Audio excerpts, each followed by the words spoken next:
하두셋. 안녕하십니까. 사마열혈입니다. 노명선 이왕규 지형 형사소송법 제341페이지 제2절 공소시효 보겠습니다. 사마열혈TV 질차 추천을 부탁드리고 유튜브 구독을 권합니다. 공소시효는 시험에 매우 잘 나오고 단문으로도 많이 나옵니다. 학교 시험에서도 잘 나오고 1번의 의의와 본질, 1번의 의의. 공소시효라는 것은 검사가 일정 기간 공소를 제기하지 않으면 공소권을 손해게 하는 제도를 말한다.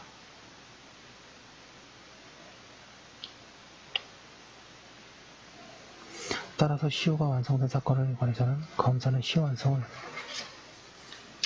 342페이지 이유로 불기소 처분을 해야 하고 기소 후에 시효의 완성이 판명된 경우에는 면소 판결에 의하여 소송 절차가 중단되게 된다. 2번의 본질. 이와 같이 면소 판결에 의해서 절차가 중단된 것과 관련하여 공소시효의 본질에 관하여는 학설은 시간의 경과에 의해 범죄의 사회적 영향이 약해지고 가벌성이 소멸한다는 실체법설,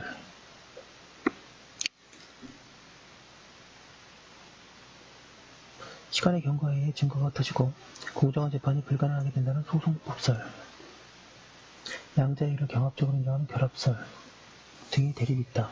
그러나 이러한 학설 모두는 처벌하는 국가의 입장에서 공소시효를 설명하고 있음에 대하여 최근에 처벌되는 개인의 입장에 있어서 공소시효라는 것은 일정 기간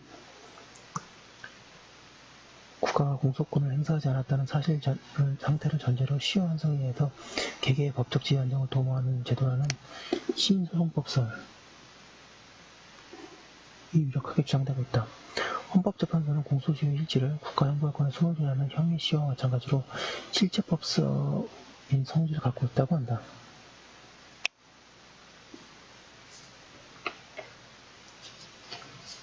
네, 일단 판례는 헌법재판소는 공소시효의 성격을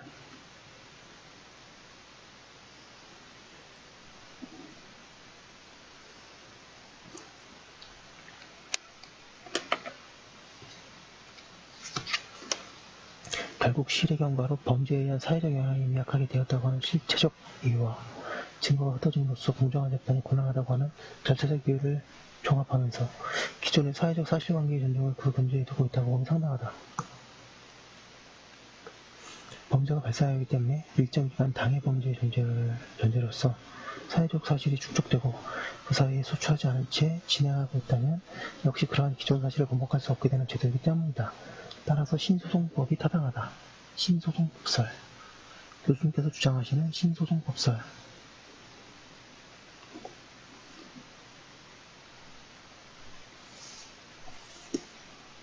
로마자 2번의 판단 기준. 1번의 기준이 되는 형. 시효기간의 기준이 되는 것은 법정형이지만 법정형이 둘 이상의 경우에는 가장 중한 형에 따라 시효기간을 선정한다. 예를 들어 살인죄는 사형 또는 무기 혹은 5년 이상의 징역을 규정하고 있어서 사형에 해당하는 죄로서 산정한다. 또한 형의 가중 감경이 이루어지는 경우에도 시효기간을 정하는 기준은 처단형이 아니고 법정형이다. 343페이지 동그라미 1번의 범죄 후 법률의 개정에 의하여 법정형이 가벼워진 경우에는 형법 제1조 2항에 의하여 당해 범죄 사실에 적용될 가벼운 법정형이 공소시효의 기준이 된다. 동그라미 2번 공소시효를 적용함에 있어서 각 죄마다 따로 따져야 할 것이므로 형사법 위반 죄의 공소시효가 완성되었다고 하여 그 죄와 상상적 경합관계에 있는 사기죄의 공소시효까지 완성되는 것은 아니다.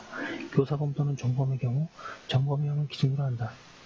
양벌 규정에 의하여 범인이나 사업주를 처벌하는 경우에 법인 또는 사업주의 시효기간의 기준은 행위자의 본인을 기준으로 한다는 입장도 있으나 사업주에게 규정된 법정형을 기준으로 함이 상당하다.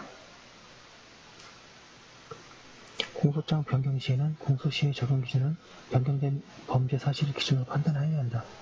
2번의 공소시효의 기산점, 양가 1번의 결과의 발생 시 공소시효는 범죄 행위를 종료한 때로부터 진행한다.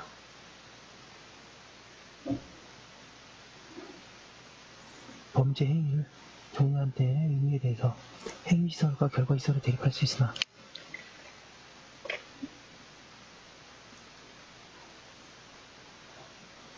범행에 따라 개별적으로 판단할 수밖에 없을 것이다. 즉 결과범에서는 당해 범죄행위 결과까지도 포함하기 때문에 공소시효도 범죄행위 종료라고 진행된다고 했습니다. 범죄행위는 가벌적 행위로서 실행행위 종료만으로는 가벌적 행위가 완료된 것이 아니라는 점, 결과의 발생에 의하여 비로소 처벌 가능한 상태에 이르게 된다는 점을 근거로 하고 있다. 예를 들면 치료 중 잘못하여 병원군을 감염시켜 상당히 오랜 기간 잠복 기간을 거쳐 비로소 발병한 경우에 과실행위 시점으로부터 기산하면 기소할 수가 없다는 상태가 발생하여 적절하지 않다는 인식이 있다.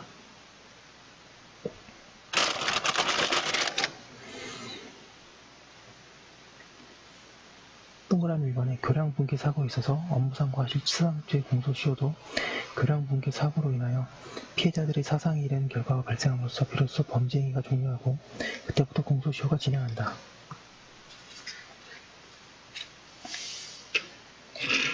344페이지 동그라미 2번에 금전을 차용한 뇌물수재에는 금전을 무이자로 차용할 때부터 기산한다.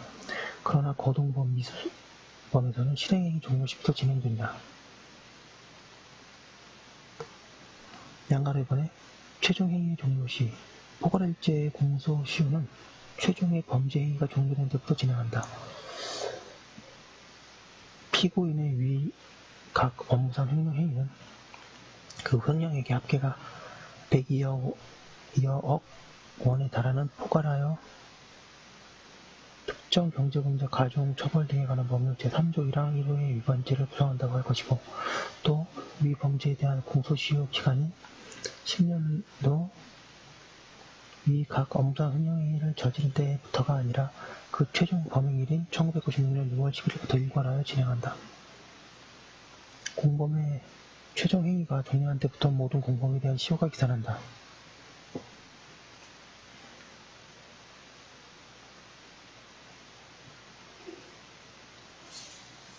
공범 간의 합의적 처리를 통하여 처벌의 형평을 기하기 위한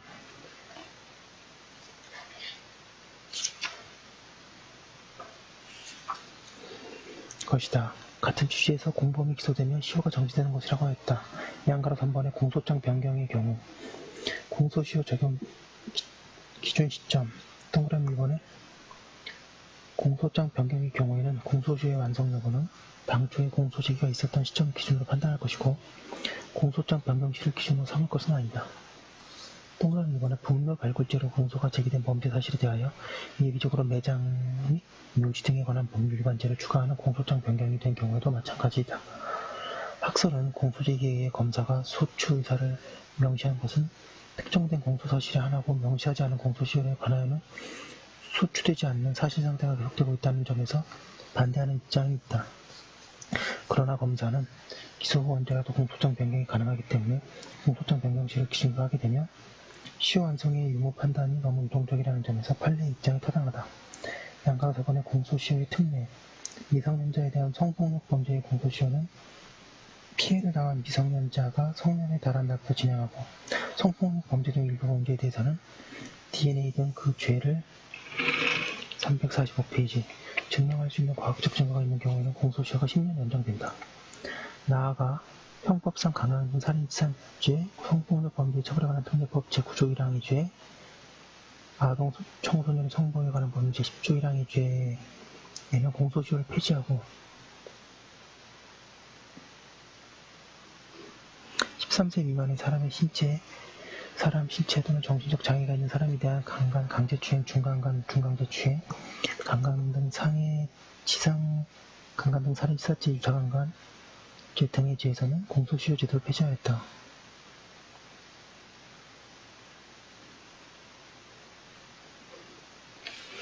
수산업협동조합법상 선거일까지 발생한 범죄의 공소시효에 대해서는 그 범행일이 언제냐를 묻지 않고 선거일까지는 공소시효가 진행되지 않도록 하였다.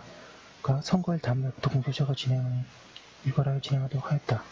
여기까지 한 게 조금 내용이 많은데요. 여기서 한번 끊고 다시 이어서 하는 식으로 하겠습니다. 네, 잠시만요.